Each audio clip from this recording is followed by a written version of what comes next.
tell me your thoughts on that. Just preparing people so that they're taking care of a customer and the outcome is great experience. Yep.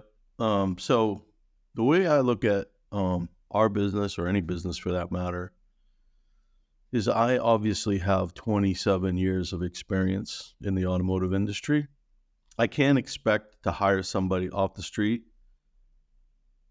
and expect them to have the same abilities I have to interact with a customer.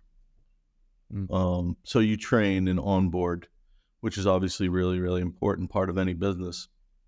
And you give them that overview and a large dose of training information about what they can expect and how the business runs and what our expectations for them are and all that.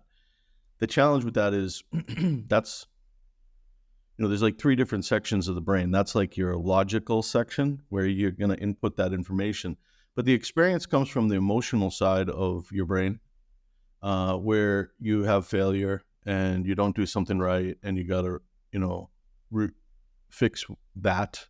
So that's where management and training and trainers, where we have trainers and managers that have lots of experience that can sit side by side with new employees and get them up to speed. But it's funny because everybody thinks handling a lead, everybody with experience, let's say, that's been in the business, thinks that handling a lead or call is easy and I can do it better. Well, yeah, you can, but you can't handle 1,000 leads or 1,000 phone calls. So you need to have multiple sources. Correct.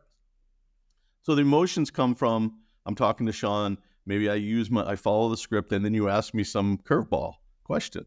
It's like, how do you handle that? So we show them how to overcome that. I don't have that information in front of me, but I can have it for you when you're ready.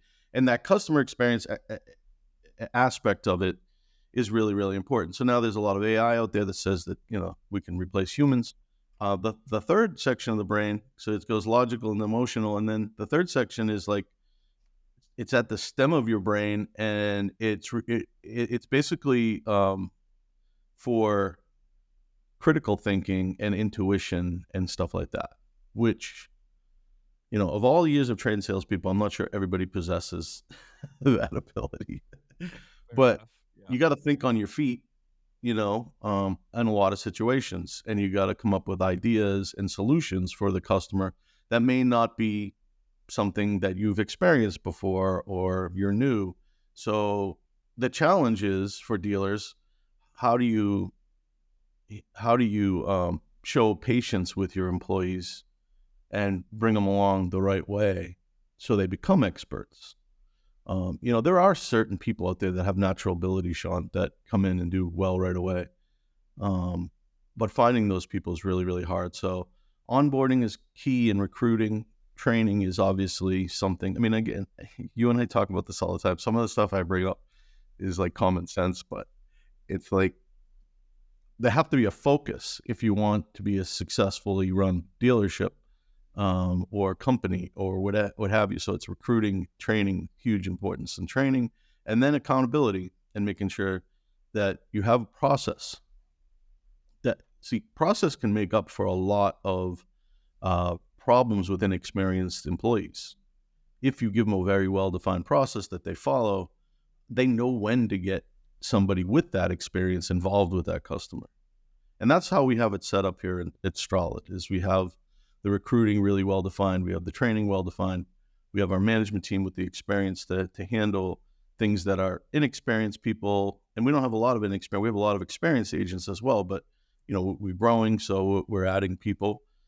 And that allows us to scale our business, and giving them information to answer questions is another thing we were going to talk about today, but that's critical.